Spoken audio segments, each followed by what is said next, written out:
Salve Maria e viva Cristo Rei. Olá a todos, estamos de volta aí, nossas catequeses, né? Vamos agora, a partir de agora, dar a aula sobre a fé, né? Vamos dar continuidade às nossas catequeses e baseado nesse estudo, né, deste catecismo católico popular, né? Nós ficamos aqui no parágrafo 3, vamos falar agora sobre a pregação, né? No parágrafo passado nós falamos da revelação divina, nós falamos do verdadeiro conhecimento que de Deus só se adquire pela fé nas verdades reveladas por Deus, né?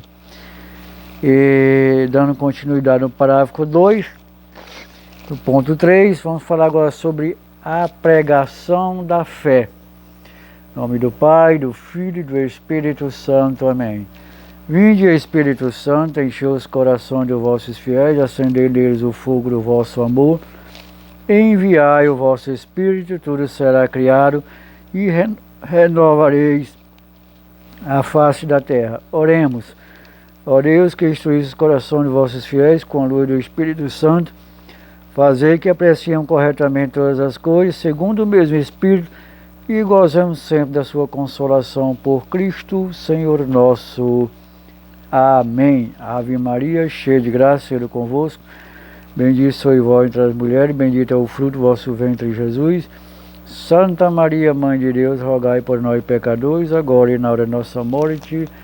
Amém. Em nome do Pai, do Filho e do Espírito Santo.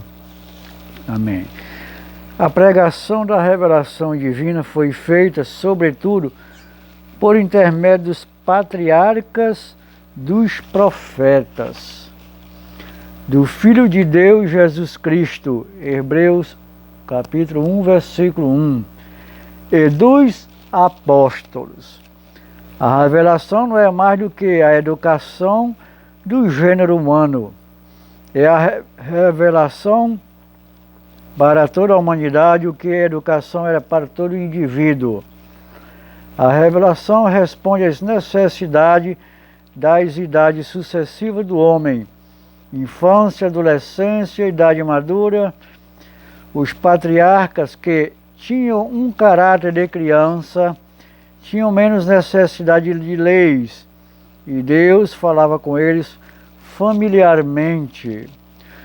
Os israelitas, entre os quais, como no adolescente, se encontrava a sensualidade e o amor próprio, careciam ser educados por meio de um ensino continuado e de leis severas. Mas quando Deus quis que a humanidade entrasse na idade madura, as leis severas caíram e Deus promulgou por seu Filho a lei do amor. 1 Coríntios 13, 3 e Gálatas 3, 24. De todos os pregadores da revelação, o Filho de Deus foi o que deu o testemunho mais fiel. Ele era o testemunho fiel, Apocalipse 1:5, e tinha vindo ao mundo para dar testemunho da verdade. São João 18:37.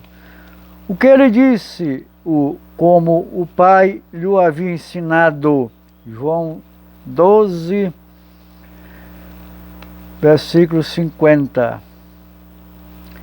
Ele podia falar mais exatamente e com mais clareza que todos os outros, porque, estando o Filho único no seio do Pai, vê a natureza de Deus melhor que ninguém. São João 1,18. Ele deu testemunho do que vira, mas os homens não aceitaram seu testemunho. São João 3,2. Os apóstolos também foram pregadores da revelação. tinham que dar testemunho do que haviam visto, sobretudo na ressurreição do Salvador. Atos 10, 39. Não só em Jerusalém, em toda a Judéia e na Samaria, mas até os confins da terra. Atos 1, 8.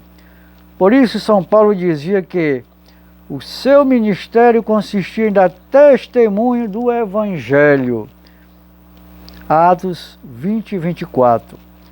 A revelação por Jesus Cristo e pelos apóstolos foi a última palavra de Deus aos homens. Hebreu 1, versículo 1. Encerra a série das revelações que se dirigem a toda a humanidade. Quarto ponto.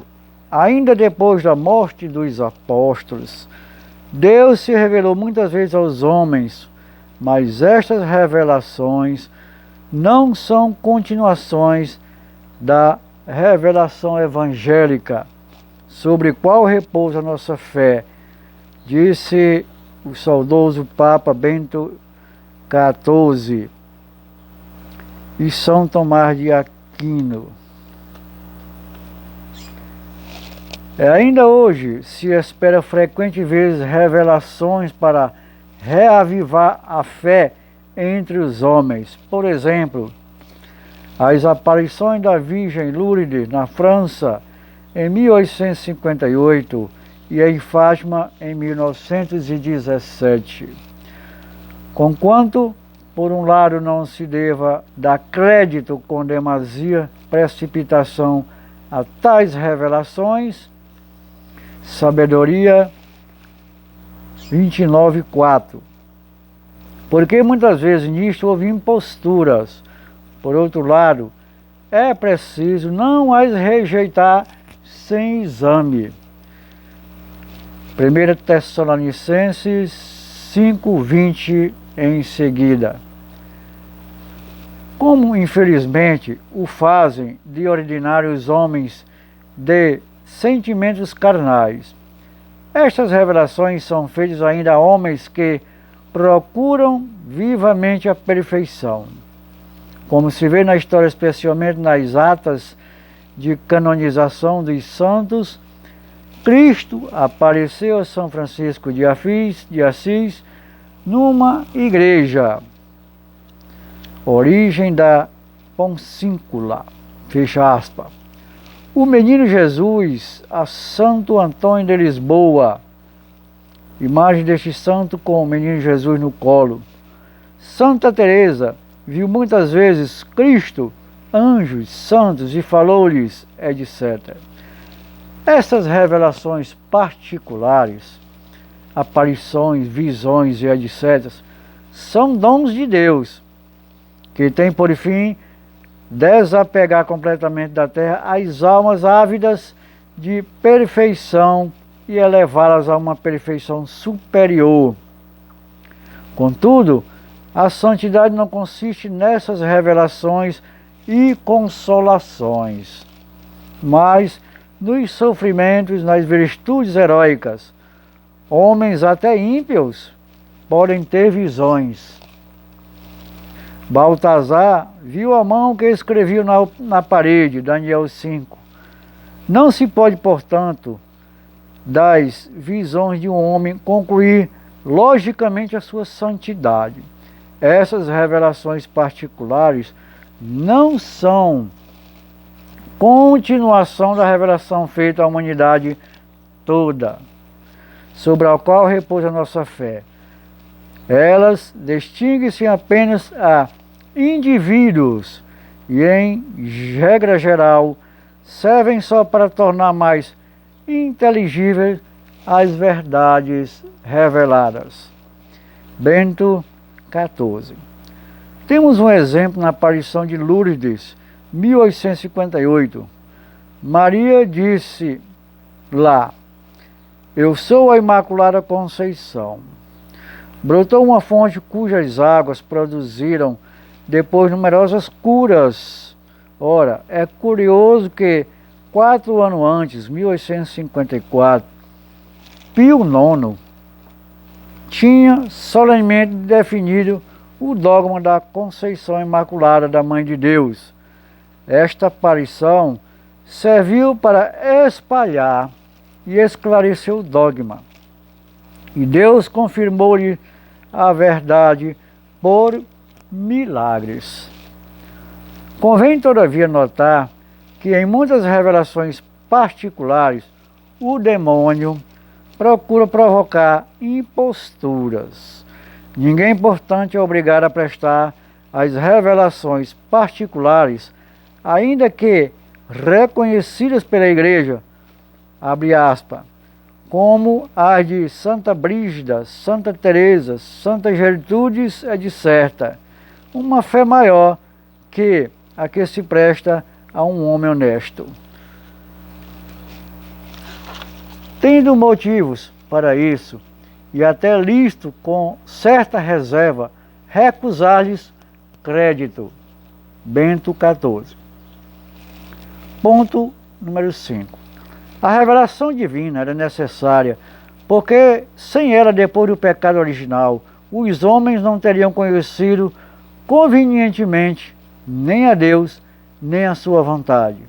E porque a humanidade precisava ser preparada para a vinda do Redentor. Nota: os três magos, no fundo do Oriente, nunca teriam encontrado a Cristo se lhes não tivesse revelado por uma estrela.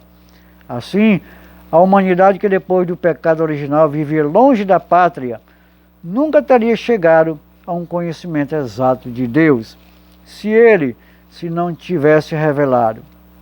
Os olhos do corpo precisam de luz para verem as coisas da terra, e a razão, olho da alma, precisa de luz da revelação divina para ver as coisas de Deus. Santo Agostinho.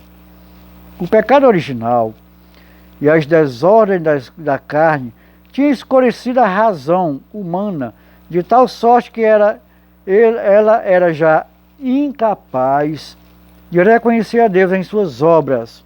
Sabedoria 9,16. Isto é demonstrado pela história de todos os povos pagãos. Adoravam milhares de divindades, e entre elas celerados animais, estátuas, e com um culto imoral e muitas vezes cruéis sacrifícios humanos. Representavam seus deuses com todas as fraquezas e todos os seus vícios, e até como protetores destes vícios. Os maiores espíritos da antiguidade caíram em erros grosseiros.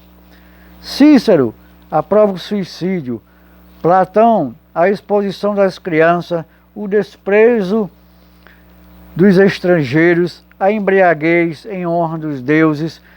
Todos se enganam acerca da criação, contradizem-se várias frequentes vezes de opiniões e deixam um contraste entranhável entre as obras e as palavras. Sócrates ensinava a unidade de Deus e flagelava a loucura da idolatria, e contudo, antes de morrer, sacrificou um galo a Esculápio. A maior parte deles, entre outros Sócrates e Platão, reconhece a sua miséria e confessam sinceramente a impotência de sua razão para descobrir alguma coisa acerca de Deus e das coisas divinas, e a necessidade de uma intervenção direta de Deus e de uma manifestação expressa da sua vontade. Sem uma prévia revelação divina, os homens não teriam nem reconhecido nem convenientemente honrado o Redentor. Deus procedeu como um rei que querer fazer a sua entrada solene numa cidade e com muita antecipação anuncia a sua chegada. Nós possuímos esta revelação divina e devemos agradecer a Deus, como o cego deve agradecer ao médico que lhe deu a vista. São para lamentar aqueles que não se importam com a revelação, assemelham-se a um homem que, em pleno dia, tem as janelas fechadas e permanecem nas trevas. Muito bem, meus amados irmãos, vamos ficando por aqui. E numa próxima aula vamos dar continuidade no parágrafo número 3, a pregação da revelação. Um abraço a todos e até uma próxima oportunidade, se Deus quiser. Salve Maria e viva Cristo Rei!